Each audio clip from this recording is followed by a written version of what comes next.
Olá, eu me chamo Fernanda Fernandes, eu sou delegada titular da DIAN Caxias. Eu estou na DIAN Caxias desde 2018, mas desde 2010 a gente acaba atuando no enfrentamento à violência contra a mulher e ao abuso sexual infantil, porque essa temática a gente acaba se deparando em qualquer delegacia.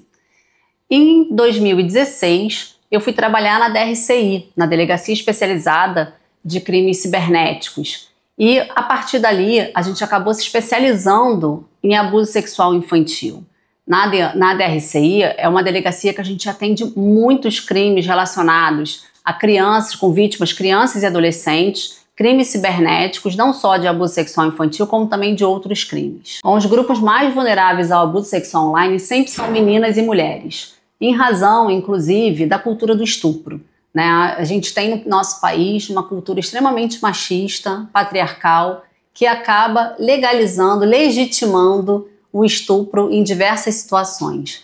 Então, crianças e adolescentes, em razão, inclusive, da inexperiência, da imaturidade, acabam sendo grupos mais vulneráveis. E, geralmente, abuso sexual acaba acontecendo com uma maior frequência, estatisticamente, com meninas e mulheres. A gente, apenas 8%, mais ou menos 8,5% dos abusos sexuais no Brasil são registrados, então a gente tem um índice muito grande de subnotificação, mas os grupos mais vulneráveis estão ligados ali a crianças e adolescentes, até porque, além de terem ali inexperiência e maturidade, eles acabam ficando muito livres nas redes sociais e não têm uma educação digital para saber dos riscos e da insegurança que a internet oferece para esse grupo. A violência sexual na internet, ela acaba acarretando um abalo psicológico muito grande, seja a vítima menina, seja a vítima mulher, seja criança, seja adolescente, seja adulto.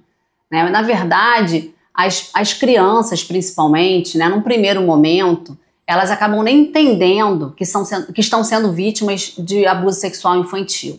E isso acaba gerando ali uma tensão para essa criança, que quando ela acaba percebendo que ela está sendo vítima, ela acaba tendo inúmeros conflitos internos, se sente culpada, tem vergonha, tem medo de contar para os familiares. E isso acaba acarretando ali um delay entre o abuso e o registro de ocorrência. E também é muito comum, porque todo criminoso cibernético, além de escolher as suas vítimas, ele também, quando é ligado ao abuso sexual, quando é ligado à pedofilia, ele orienta as vítimas a apagar, deletar diariamente todas as mensagens. Isso acaba também acarretando uma dificuldade dos pais, inclusive, descobrirem o crime, e ele acaba se perpetuando por mais tempo ali até a descoberta e o registro. Muitas crianças e adolescentes, quando são vítimas de abuso sexual, acabam ficando com depressão, algumas se automutilam, outras tentam suicídio, outras ficam com muito abalo psicológico a ponto de não quererem mais estudar, frequentar redes sociais, sair de casa. Isso acaba gerando o isolamento dessa criança, enfim.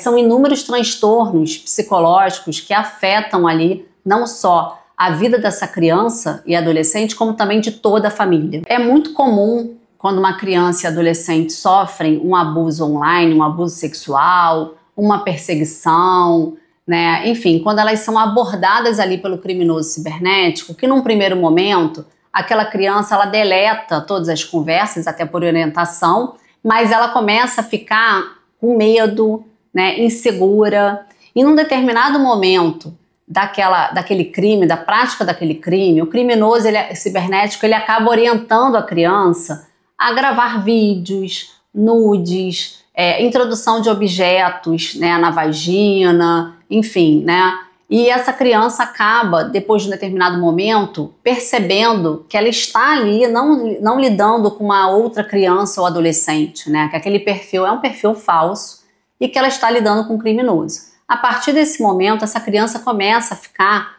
muito tensa, com depressão, com isolamento, às vezes chora com muita frequência. Quando é criança, às vezes volta a fazer xixi na cama, começa a ir mal na escola, começa a não comer direito ou começa a comer demais. Algumas crianças ficam hipersexualizadas, outras crianças ficam muito inibidas, começam a ficar mais reclusas, enfim.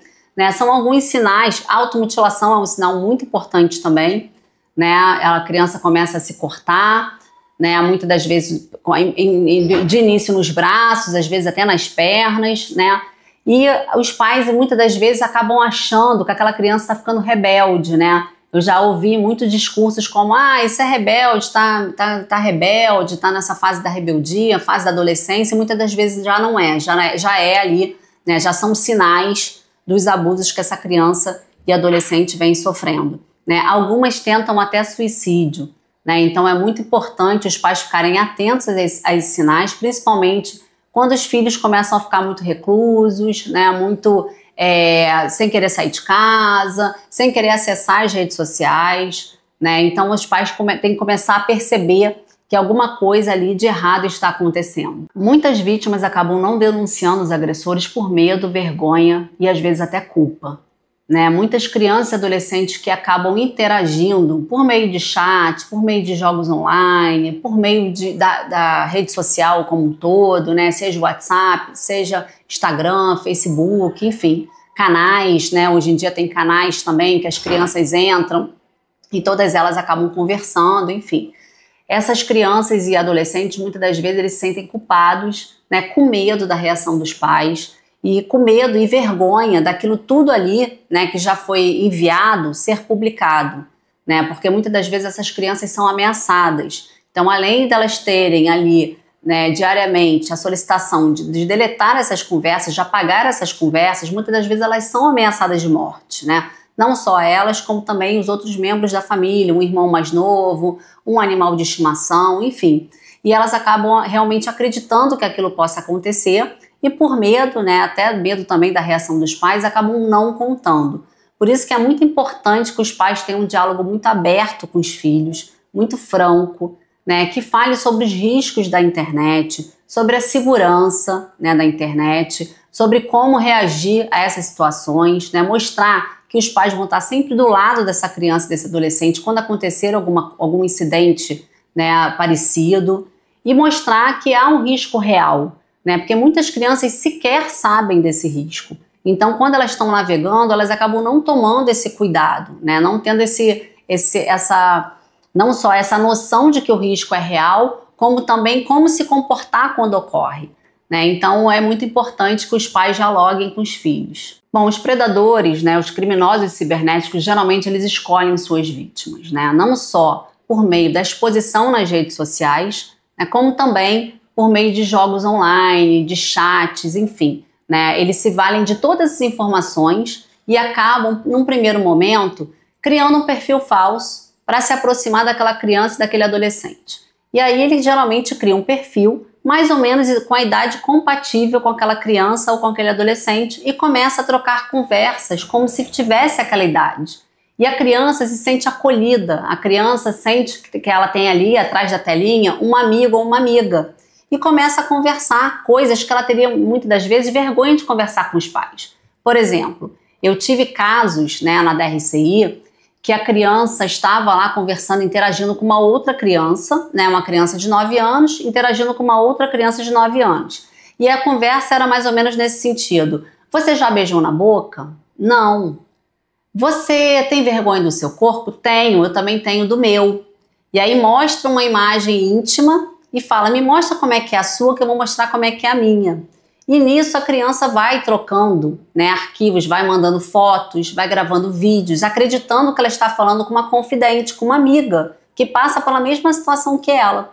E aí muitas das vezes não é, né? Muitas das vezes já é ali, né, um pedófilo que já está ali angariando, conseguindo várias imagens, vários arquivos que depois ele vai comercializar na não só na Deep Web, como na Dark Web também, né? E vai guardar esses arquivos como forma de chantagear essa criança. Quando a criança e o adolescente percebem que estão ali, né, lidando com um criminoso, ele começa a ameaçar. Olha, se você não gravar um outro vídeo introduzindo um objeto, por exemplo, na sua vagina, eu vou jogar esse vídeo aqui no seu perfil, vou jogar nas suas redes sociais, vou mandar para os seus pais, vou mandar para os seus amigos da escola, né? Porque nesse momento ele já sabe onde a criança e adolescente estuda, já conhece os amigos, já adicionou inclusive no perfil falso dele todos os amigos daquela criança, daquele adolescente, e aí ele já tem ali uma rede que ele pode utilizar para chantagear essa criança e ameaçar essa criança. Então isso acontece com muita frequência. Como os agressores se aproveitam das redes sociais e os jogos online para praticar crimes sexuais? Bom, de início eles criam um perfil falso e aí eles começam ali a obter informações a respeito daquela criança e daquele adolescente.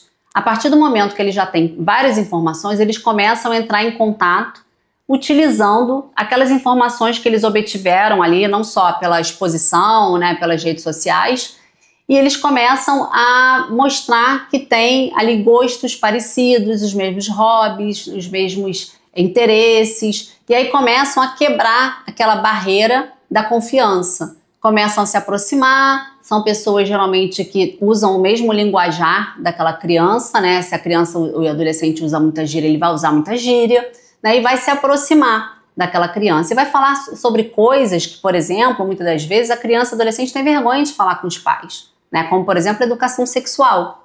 Né? E a partir dali, eles vão trocando essas informações, né? E esse pedófilo vai ali, né, guardando esses arquivos depois, né, para utilizar não só contra a vítima, como também para obtenção ali, né, de recursos, né, para comercializar esses arquivos. Né? Então, muitas das vezes, eles acabam buscando ali, depois vão para jogos, por exemplo, os jogos online é um campo fértil, né, para que o pedófilo consiga ali interagir, porque geralmente dentro dos jogos tem chat, eles começam a conversar, e muitas das vezes ele pede para que aquela criança adolescente migre para um outro jogo mais reservado e dali para um WhatsApp ou para um direct, por exemplo, do Instagram. E começam ali a conversar só os dois. E a partir dali ele começa a obter essas informações, começa a obter esses arquivos e começa a chantagear, ameaçar essa criança. Depois passa para ameaças contra a família, por exemplo, extorsão virtual, pedindo dinheiro para não divulgar esses arquivos. Né? E até ali ele já cometeu não só o crime de pedofilia virtual, muitas das vezes o crime de estupro virtual, né? Quando ele pede para essa criança introduzir objetos para satisfazer a libido dele ou de terceiros, né? Então isso é muito comum acontecer. Como os criminosos compartilham ou chantageiam vítimas com os materiais íntimos? No primeiro momento, esses materiais eles são obtidos de forma consensual, porque a criança acredita estar conversando com uma outra criança ou um outro adolescente. Então, por exemplo, eu tenho vergonha do meu corpo, você tem do seu? Eu tenho. Aí ela manda uma foto falsa, né? Ali, na verdade, o pedófilo manda, né? Fingindo que é uma criança ou uma adolescente, uma foto falsa que ele conseguiu ali na internet, e a criança manda uma foto dela, né? Grava um vídeo para eu ver, e aí grava. E muitas das vezes tem deepfake, enfim, né? Tem outros ali, outros recursos envolvidos que essa criança acaba muitas das vezes acreditando naquilo, né? Por exemplo, a gente tinha na DRCI também muitos casos que o pedófilo criava um perfil falso de uma teenager aí famosa, né? E a partir dali, né, ele conseguia adicionar todas as crianças e adolescentes que eram fãs dessa artista, dessa personalidade. E ali, a partir dali, ele conseguia muito fácil, quer dizer, não precisava nem criar, né, não precisava nem quebrar o gelo da confiança, aquela confiança já era de imediata, né, e a partir dali ele conseguia todos os arquivos, né, então esses arquivos são conseguidos, né, de início ali de forma consensual, porque a vítima não acredita que ela está falando com um pedófilo, né, e depois ele começa a obter os vídeos e os arquivos, as fotos, por meio de chantagem e ameaças, né, não só ameaça de morte, né, como também ele começa a chantagear de que vai mandar aqueles arquivos, né, para as pessoas próximas, para os pais. A criança, por medo, acaba gravando outro vídeo ou mandando mais arquivos, e aí quando os pais conseguem descobrir naquele determinado momento, mas aí já está lá na frente, porque esses arquivos todos, essas conversas todas anteriores já foram deletadas pela criança por orientação do pedófilo, ele começa a extorquir, né, a pedir dinheiro para não publicar esses arquivos, e muitas das vezes, né, os pais acabam pagando e eles acabam publicando, né, e vendendo esses arquivos, essas imagens, enfim, né, então a extorsão virtual acaba acontecendo, e quando os pais acabam se deparando com essa situação, que eles correm na delegacia para registrar, mas muitas das vezes o perfil já foi deletado, né? As crianças já apagaram todas as mensagens, todos os arquivos, fica com muito pouca materialidade. Os desafios na internet, eles começaram lá atrás, né, com os jogos da Baleia Azul, né? Naquela época, quando começou ali a Baleia Azul, ela começou como desafios, né? E ali, na época, as crianças e adolescentes que frequentavam aquelas comunidades eram crianças e adolescentes que estavam já com depressão e procuravam comunidades de suicídio, né? Então, naquela época, a Baleia Azul começou assim. Hoje, esses desafios continuam na internet, né? A gente tem a plataforma, por exemplo, do Discord sendo muito utilizada. Muitos pais não conhecem essa plataforma, mas muitas crianças e adolescentes já conhecem, têm perfil lá, já utilizam essa plataforma e acabam se arriscando, porque é uma plataforma que não foi criada para a prática de crimes, hoje ela é utilizada para que de forma online e ao vivo esses desafios sejam cumpridos. Dentre esses desafios, a gente tem também abusos sexuais infantis, né? Além de outros desafios, como eles utilizam como desafios, né? Mas são ali sacrifício de animais, né? Enfim, automutilação, né? Enfim, todos os desafios ali envolvidos, eles podem, de uma forma ou de outra, colocar a segurança daquela criança e adolescente em risco, né? Não só como vítima, mas também eles podem acabar se tornando adolescentes infratores, porque eles acabam praticando desafios, né, como desafios, condutas criminosas, né? Então, como eles, a partir de 12 anos, o adolescente já responde por ato infracional análogo a crime, ele pode acabar ali cometendo também algum ato infracional. As medidas principais que os pais têm que tomar é monitorar diariamente o celular de seus filhos, né? Ter ali um aplicativo de controle parental. É muito importante que a criança, primeiro, criança não pode ter rede social. A rede social tem uma idade limite mínima, né, para que o adolescente tenha, que é a partir dos 13 anos. Antes dos 13 anos, quando o pai dá um celular, né, o pai ou a mãe dá um celular para o filho ou para a filha e ali deixa, né, aquela criança e aquele adolescente ali manusear aquele celular de forma livre, né, ele na verdade ele está não só colocando em risco a vida, a integridade física do filho, como também ele é responsável por todos os danos que essa criança ou adolescente possa causar a terceiros, né? Os pais respondem civilmente pelos danos causados pelos filhos até os 17 anos, né? Então, todo dano ali, porque hoje em dia a gente tem cyberbullying, né, que ocorre ali no mundo virtual. Então, quando o seu filho faz parte de um grupo e ele começa também a ofender, a praticar outras condutas, né, de forma reiterada, né, são intimidações sistemáticas, hoje a gente tem a previsão do crime de cyberbullying,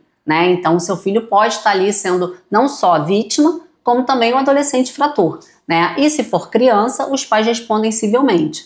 Então, é importante que os pais saibam, né, não só dos riscos, né, que a internet oferece para os seus filhos, né, como para eles próprios, né, porque eles também são responsáveis civilmente por tudo que acontecer, né, ali nas redes sociais. Então é importante que isso seja, que haja um controle diário, né, que haja um controle parental, que as redes sociais, né, que o adolescente for ter a partir dos 13 anos, né, que só é permitido com 13 anos, antes disso não é permitido.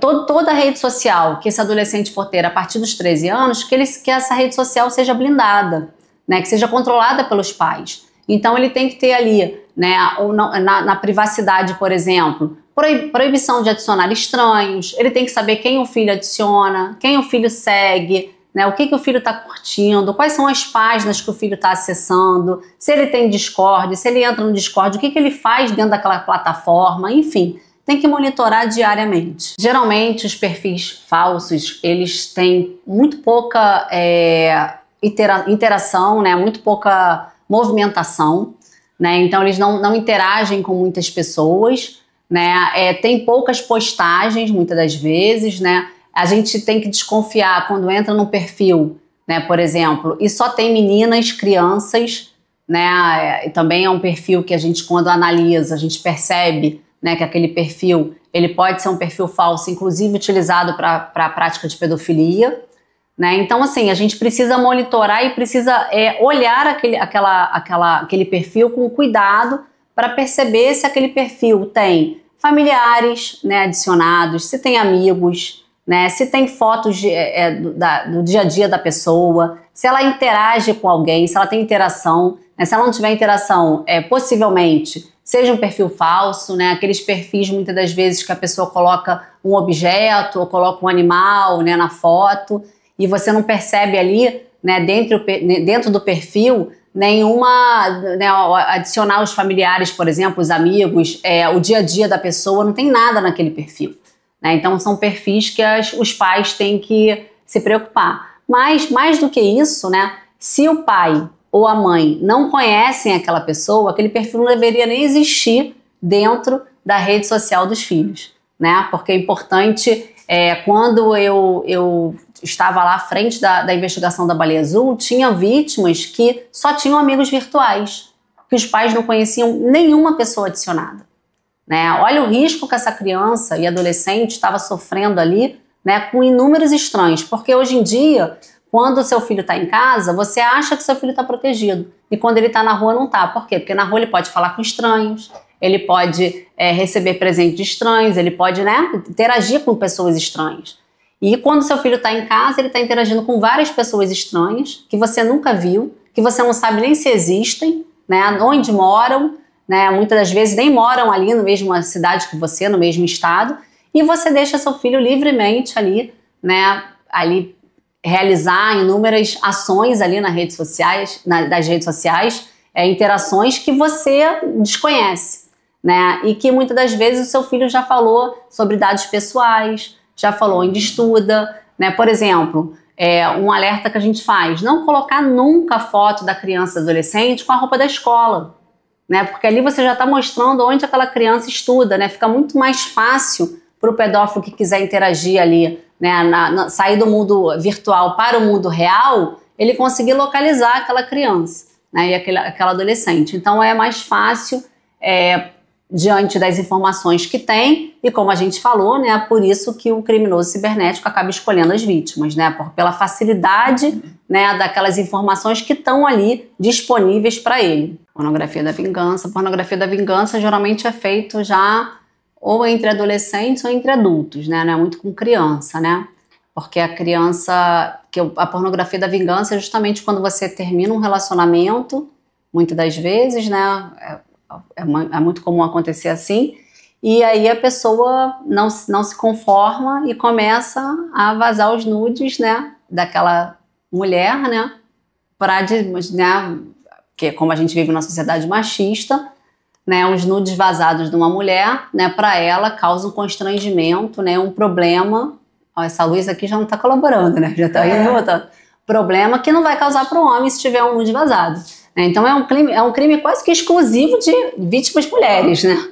Meninas e mulheres. Estou perguntando porque você falou em relação a essa questão da ameaça. Então, sim, envolvendo crianças, é muito mais não a pornografia de vingança, mas a pornografia da ameaça, de ameaçar. Né? É mais, com a criança, acaba acontecendo mais a pedofilia virtual mesmo, né? Dele divulgar os nudes da criança, que entra na pedofilia virtual.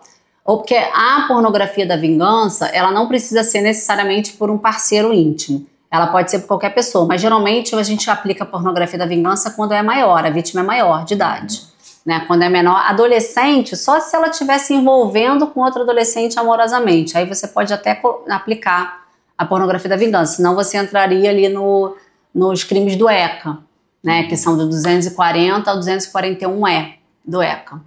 Bom, no Brasil a gente tem, quando se trata de criança e adolescente, a gente tem o ECA, né, que é um Estatuto da Criança e Adolescente que, inicialmente, era até um estatuto que previa de forma inovadora. Né? Hoje eu entendo que ele está muito defasado, né? Por exemplo, o 241B do ECA, né, que é guardar material pornográfico de criança e adolescente, envolvendo criança e adolescente. Tem um parágrafo que diz que se o material que for guardado, né, armazenado pelo criminoso for um material muito, muito inexpressivo, né, de pouco volume, poucos arquivos, ele teria uma diminuição da pena.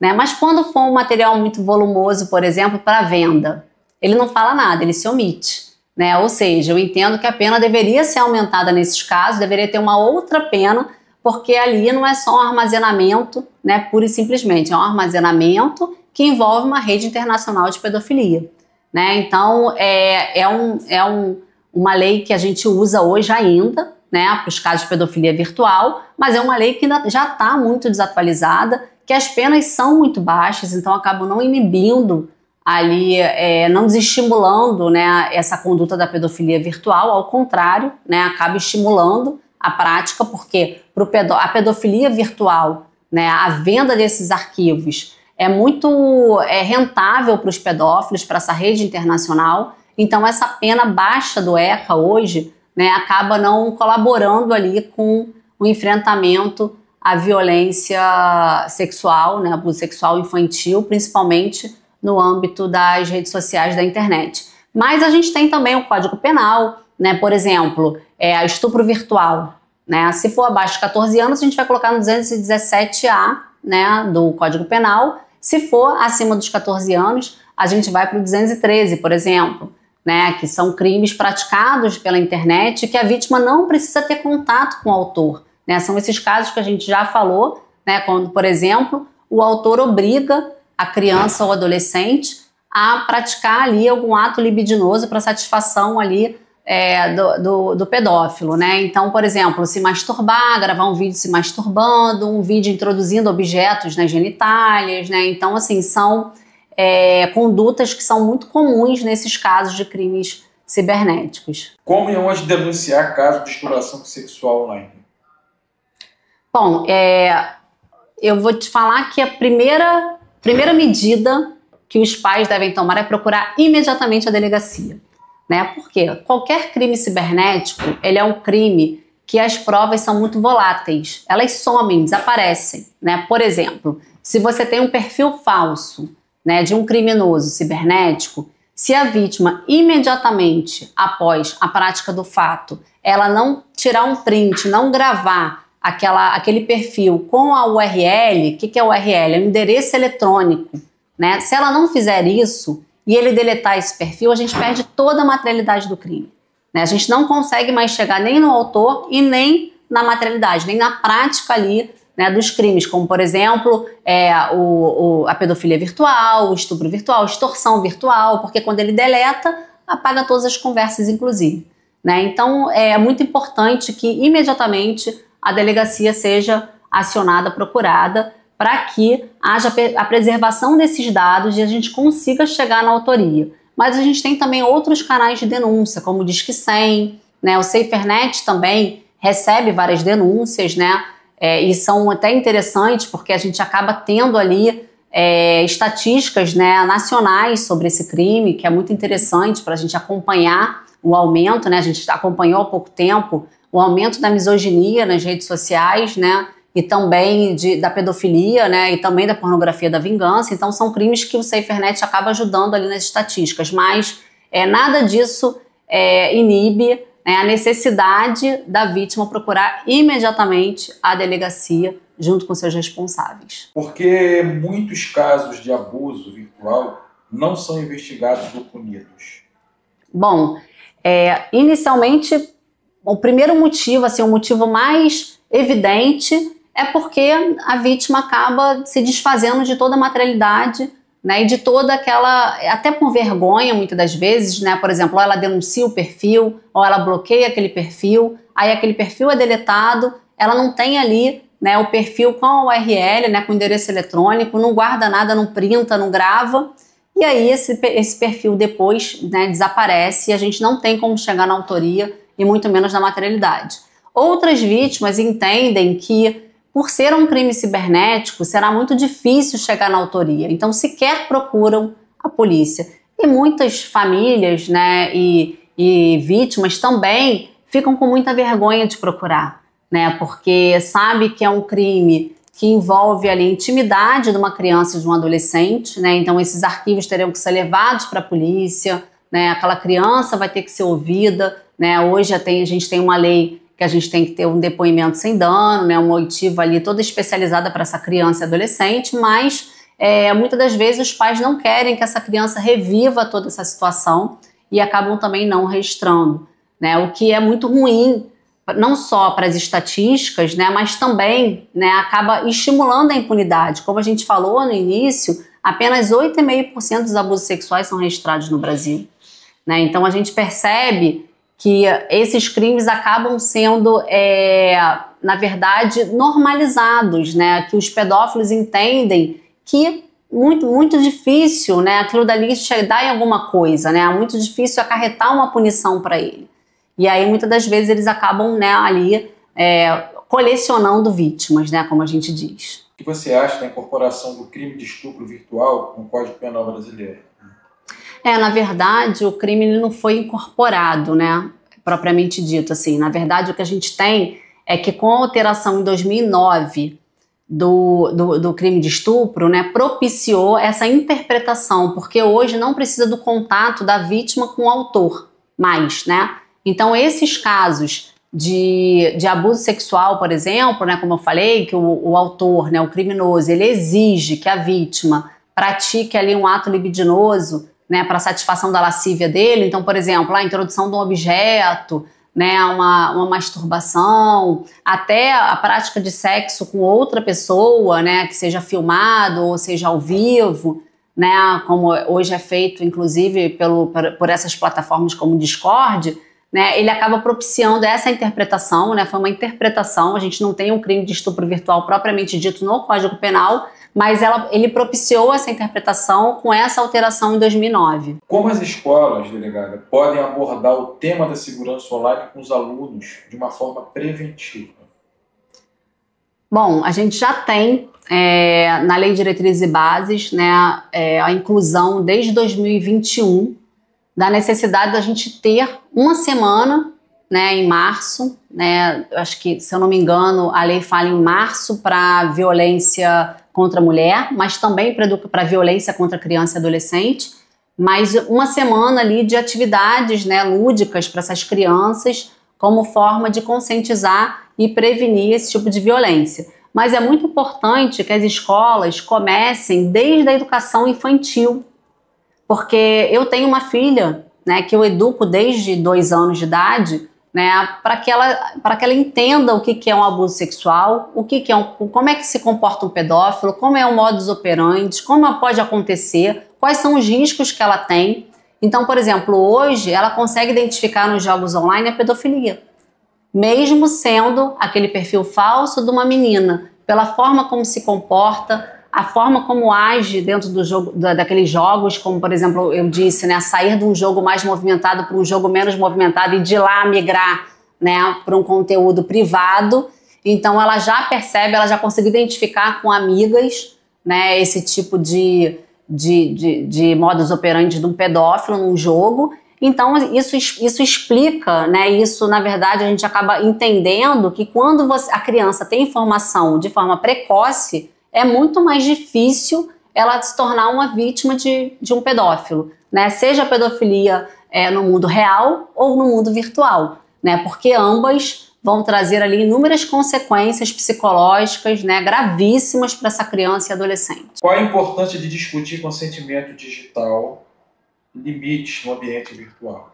É muito importante, né? No Brasil a gente não teve, né, uma educação digital para a gente começar a se familiarizar com a internet. A gente foi, na verdade, jogado no mundo digital de forma abrupta, né? Então, até hoje, tem pessoas adultas, pessoas que já manuseiam as redes sociais, a internet durante muito tempo e que não sabem dos reais riscos, né? Então, por exemplo, a prática de sexting, né, que é trocar nudes, né, é uma prática, por exemplo, que é muito comum hoje. Mas muita gente não sabe. Por exemplo, eu já me deparei com uma investigação na Delegacia de Crimes Cibernéticos, de uma pessoa que teve o celular roubado e dentro do celular dela tinha uma foto íntima. Essa quadrilha, né, que roubou o celular dela mandou para um adolescente, que era um hacker, que, né, quebrou a senha, entrou no celular, viu a foto íntima e começou a extorsão virtual, pedir dinheiro para não publicar aquela foto.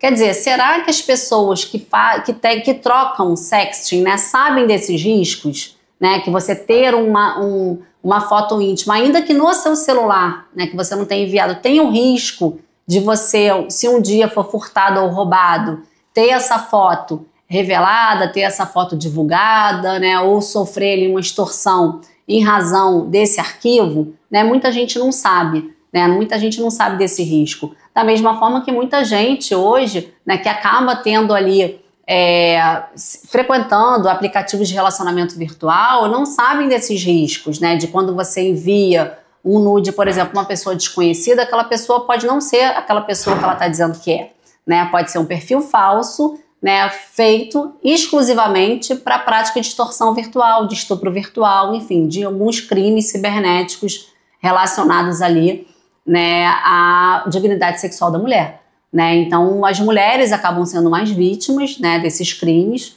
e muitas mulheres acabam não sabendo desses riscos, né? Então, é muito importante que a gente tenha uma educação sexual desde a fase ali, desde a escola, desde a fase inicial ali, né, da educação infantil, para que as crianças saibam desses riscos, né? E que, inclusive, elas saibam que criança não pode ter rede social, criança não pode ter um celular, por exemplo, né, com vários aplicativos, né, de forma ilimitada, sem uma blindagem, né, sem ali estar ali com controle parental, né? Por exemplo, quando a criança baixa um aplicativo de jogo, ela não necessariamente ela está numa rede social, ela está com um aplicativo de jogo, né? Mas aquele aplicativo, ele é aberto. Então aquele aplicativo acaba funcionando também como uma rede social, porque ela acaba podendo adicionar pessoas estranhas e interagir com pessoas estranhas, né? Será que os pais sabem disso, de todos esses riscos? Né? Se os pais não sabem, imagina os filhos. Como a sociedade pode combater a cultura que normaliza a violência sexual online? Bom, primeiro a gente precisa de uma educação, né? Não só a educação digital, como a desconstrução dessa cultura machista e patriarcal, né? Porque a violência sexual está muito ligada à questão do machismo, do patriarcado, da misoginia, né? Da objetificação da mulher, né? Então é muito importante a gente entender, por exemplo, que quando o nude é vazado, né? Por exemplo, numa pornografia da vingança, a mulher é vítima naquela situação, né? E o autor tem que ser punido. Então a gente não pode deixar a sociedade normalizar, né, a questão, por exemplo, quando o homem vaza o nude, né? Porque muitos questionamentos são feitos com relação à mulher que disponibilizou o nude e poucos com relação ao homem que, na verdade, está ali cometendo um ato criminoso, né? Então, assim, a gente sabe que na grande maioria das vezes as vítimas são meninas ou mulheres, né, principalmente na pedofilia, até no estupro, né, a gente tem a grande maior parte das nossas vítimas, né, no Brasil são meninas, né, no estupro de vulnerável, né, geralmente até ali a idade, até uns 12 anos, né, 12, 13 anos a gente tem vítimas de abuso sexual. Então a gente precisa primeiro desconstruir essa cultura, né, que normaliza alguns estupros, né, e quando a gente fala legitimar e normalizar estupro, a gente diz que a sociedade ainda tem dificuldade de aceitar que a mulher é vítima de um estupro, por exemplo, quando ela está num ambiente, né, e ela bebeu, por exemplo, bebeu e sofreu abuso sexual, né, então a sociedade tem dificuldade ainda, né, de aceitar que essa mulher é vítima, né? Então a gente diz que por isso, né, muito em razão disso, que as mulheres acabam muitas das vezes não registrando. Por isso que a gente tem uma subnotificação altíssima de abusos sexuais. Eu sou Fernanda Fernandes, delegada da DEAN Caxias.